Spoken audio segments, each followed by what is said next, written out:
Sveiki. Tai kaip tikriausiai jau žinote, aš labai mėgstu investuoti. Ir dar vienas dalykas, kurį labai mėgstu, tai daugelį savo gyvenimo įvykių susidėti į kalendorių, kad nepamirščiau, kad žinočiau, kada būnu užimtas ir taip toliau. Tai susidedu tokius įvykius, kaip kada eiti į sporto klubą, kada pietus darbe, kada, kiti įvairiausi dalykai. Ir dar vienas dalykas, kurį labai norėjau įsidėti į savo kalendorių, tai priminimus, kada kokia įmonė sumoka dividendus.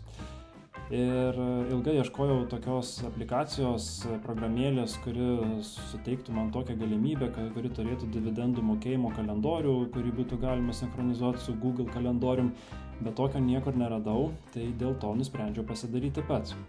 Ir taip pat dar norėčiau paminėti, kad, pavyzdžiui, jeigu ir jūs norite pradėti investuoti ir nežinote, nuo ko pradėti, į kokias įmonės investuoti, kaip jas atsirinkti, tai aš idėjų investavimui dažnai ieškau Facebook'e, dividendinio investavimo grupėje. Nuorodą paliksiu po šiuo video aprašyme. Ir ten yra jau susirinkusi nemaža bendruomenė, kuri dalinasi patarimais, padeda vieni kitiems ir panašiai. Tai labai rekomenduoju apsilankyti. O grįžtant prie dividendų kalendoriaus, tai teko šiek tiek paguglinti ir susirasti vieną tinklalapį, kuris turi įvairios informacijos apie investavimą. Tai vadinasi Financial Modeling Prep.com tinklalapis. Ir jis turi taip pat API, per kurį galima pasiekti šiokios tokios mums naudingos informacijos.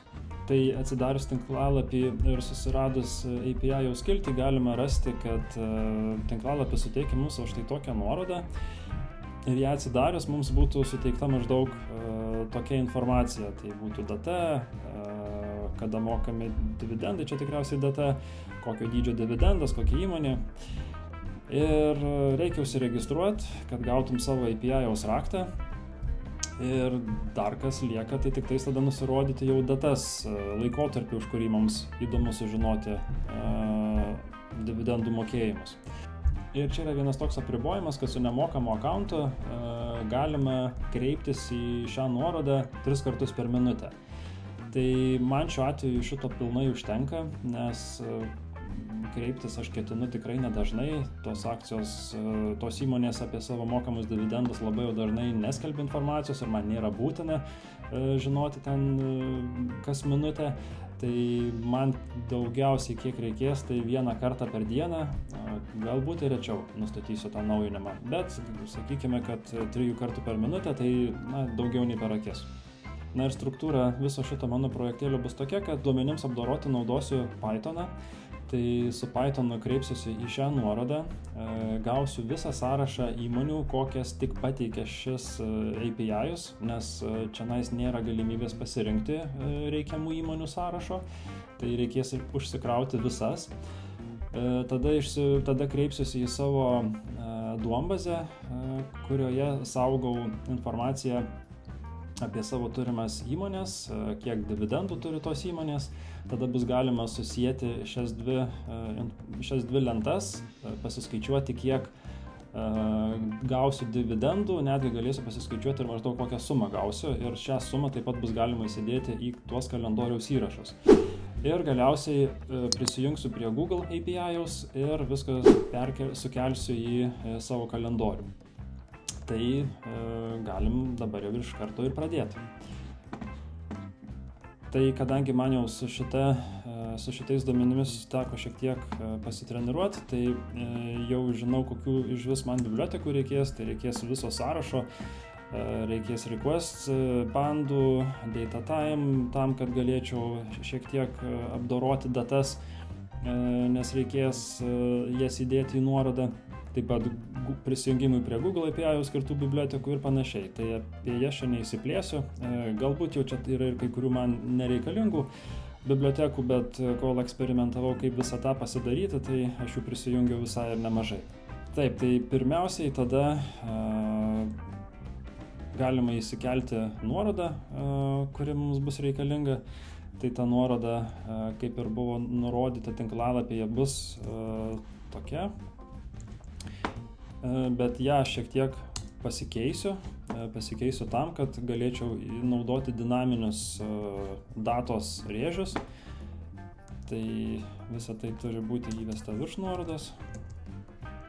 Ir čionais aš nurodau, kad mano laikotarpio starto data bus prieš 3 mėnesius ir pabaigos laikotarpio data po 3 mėnesių. Tai yra, imsiu 6 mėnesių tarpą nuo šiandienos. 3 mėnesiai atgal, 3 mėnesiai pirmyn. Ir šitą naudosiu tam, kad pasiimčiau visų įmonių informaciją, nes filtruojant pagal šią datą yra filtruojama ne dividendo mokėjimo data, bet kada įmonė paskelbia apie mokėjimą. Tai pavyzdžiui, gali būti, kai įmonės paskelbusios ir spalio pradžioje, kad kitą mėnesį atliks mokėjimą už dividendus. Tai tam ir reikia, kad paimti ir senesnį laikotarpį, kad nepražiopsočiau, sakykime, tokių paskelbimų. Šiuo atveju man dar reikia nusirodyti ir mano gautą API raktą. Tai šį čia įsidėsiu kažkur aukščiau, kad nematytumėt ir naudotumėt savo susikurtą raktą. Ir pačią nuorodą tada reikėtų pasikoreguoti taip, kad from yra start date.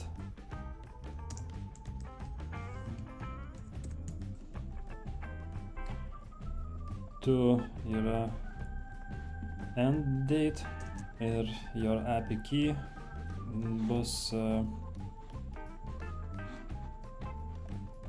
analogiškai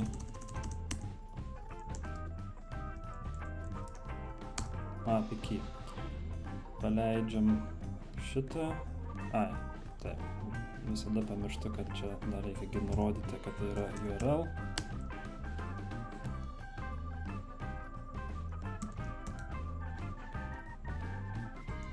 Taip. Ir dabar viskas. Taip, dar pamiršau nurodyti, kaip apskaičiuojama ši diena. Taip, ir dabar viskas tvarkoja. Kai jau turim viską apsirašę, galima pabandyti kreiptis į API-ų.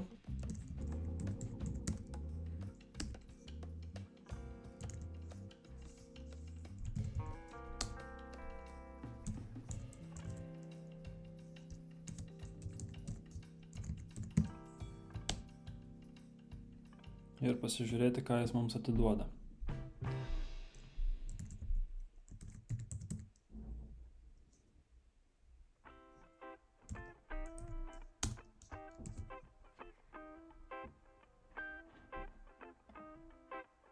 Dabar, kad būtų aiškiau pamatyti, ką gauname, galima iš karto viską įsikelti į Pandu data frame.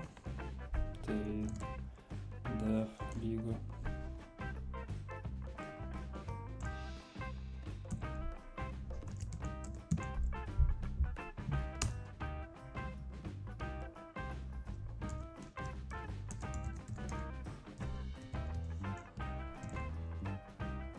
Pasižiūrim, kaip atrodo.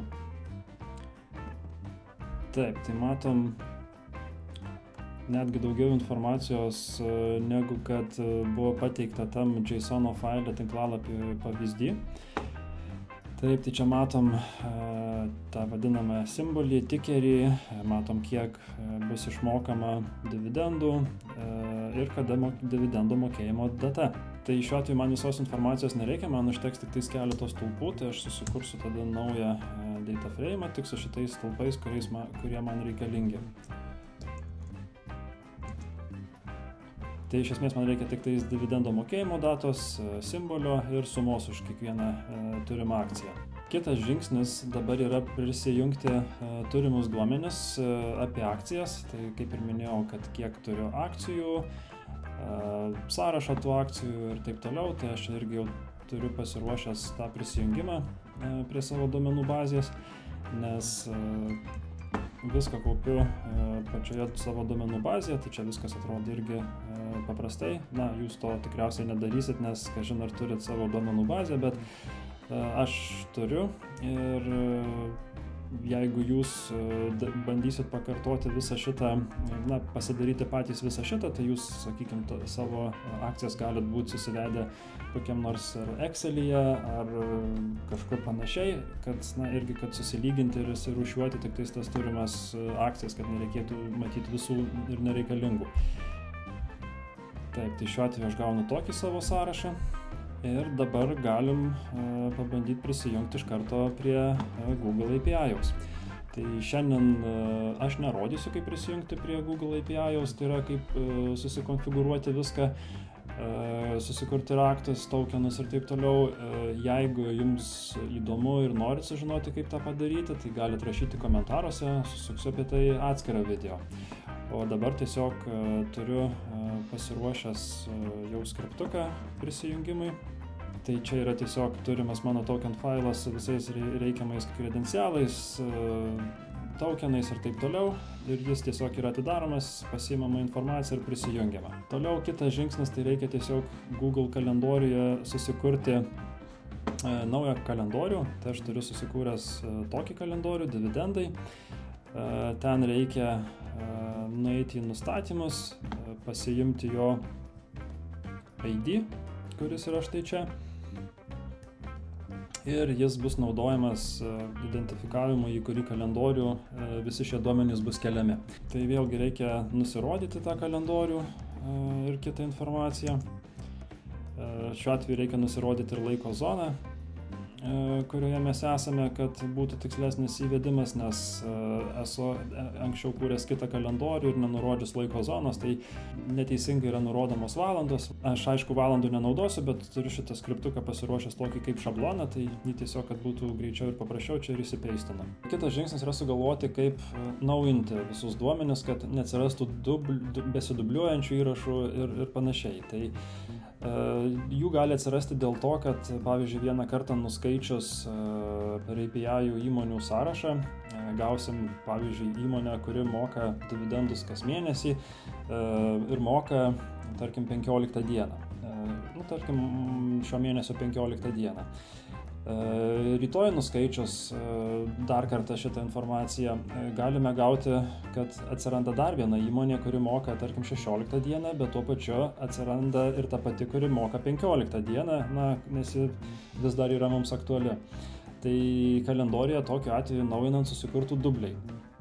Tai aš naudoju tokią logiką, kad kiekvieną kartą paleidus šitą skriptą būtų ištrinami visi ateities įrašai ir užkeičiami tais naujais gautais. Tai tie, kurie anksčiau buvo, jie bus nejudinami, neatnaujinami, bet jie bus palikti ir neištrinti dėl istorijos, o visi ateities įrašai bus atnaujinami kiekvieną kartą. Tai tiesiog visą laiką turėsime visus naujus įrašus ateityje perrašomus. Bet tai nesukurs mums jokių dublių ir turėsime tokį kaip ir visada, nežinau kaip pasakyti, sinchronizuojamą, gyvą, atnaujinamą sąrašą. Tam aš irgi turiu pasiruošęs skriptą, jį man padėjo parašyti mano geriausias dabar jau kodinimo draugas ChatGPT. Jis atrodo šitaip.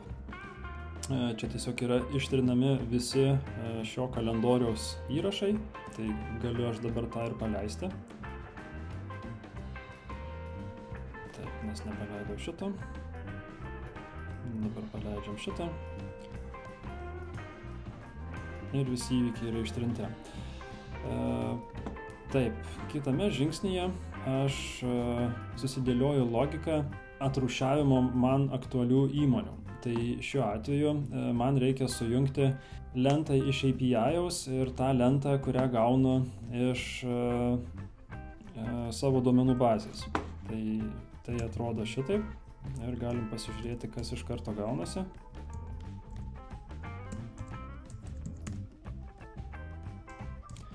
Ir gaunu, kad dividendų mokėjimo datos yra tokios, jų simboliai yra tokie, dividendo dydis toks, pavadinimas akcijų, įmonės toks, kodas dar kartojasi, nes prisijungia iš mano duombazės lentos ir gaunamas kiekis dividendų.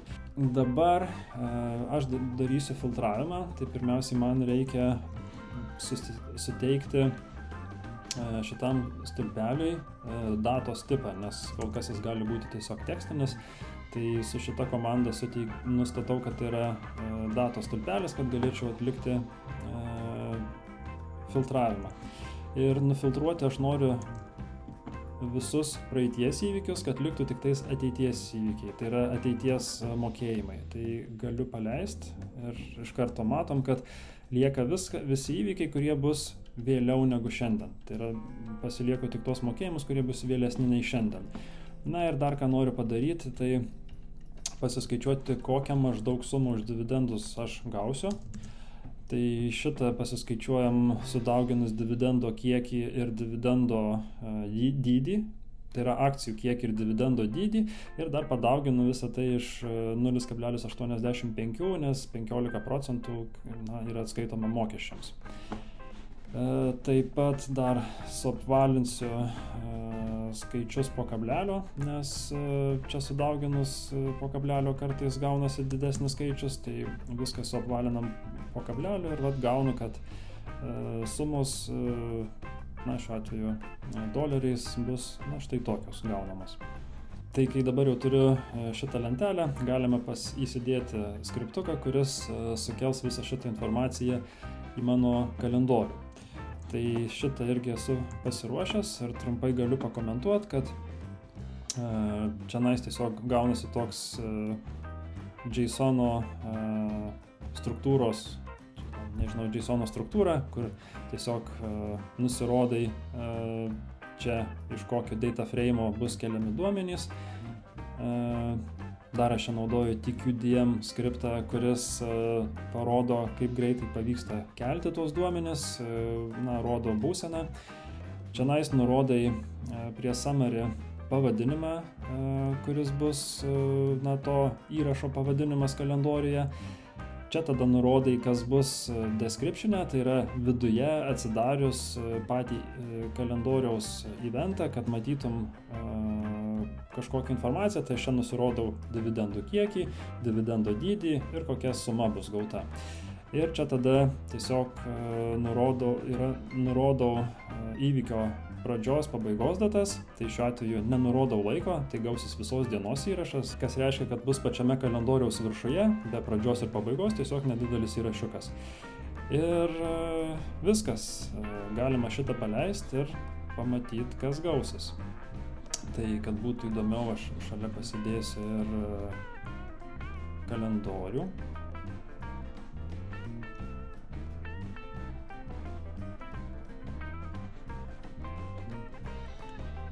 Tai gruodžio 15 ir 14 turės būti 2, tai galime ir atsidaryti tas dienas, kad matytume, kaip visą tai atsiranda. Tai gruodžio 14-15. Taip, ir leidžiam skriptą. Štai, Microsoft'o ir Nextr atsirado. Paspaudžiam ant Microsoft'o ir matom, kad dividendai 2, dividendo dydis 75 centai ir atskaičius mokesčių suma bus tokia, Nextr bus tokia. Ir galim prasieiti.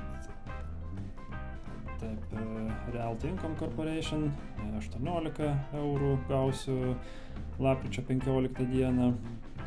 Antero Midstream 23,46 ir lapkričio 1 AT&T $7. Ir 16 dieną dar porą mokėjimų 6 ir keletas centų. Tai taip nesudėtingai galima pasidaryti tokį kalendoriaus įrašų naujinimą ir tada jau tik belieka nusistatyti kažkur, kad šitas skriptas būtų leidžiamas.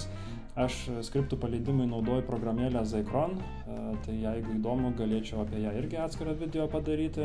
Nėra, aišku, ten kad labai daug pasakot, bet jeigu įdomu, galėčiau pasidalinti informaciją. Na ir šiam kartui tiek ir iki.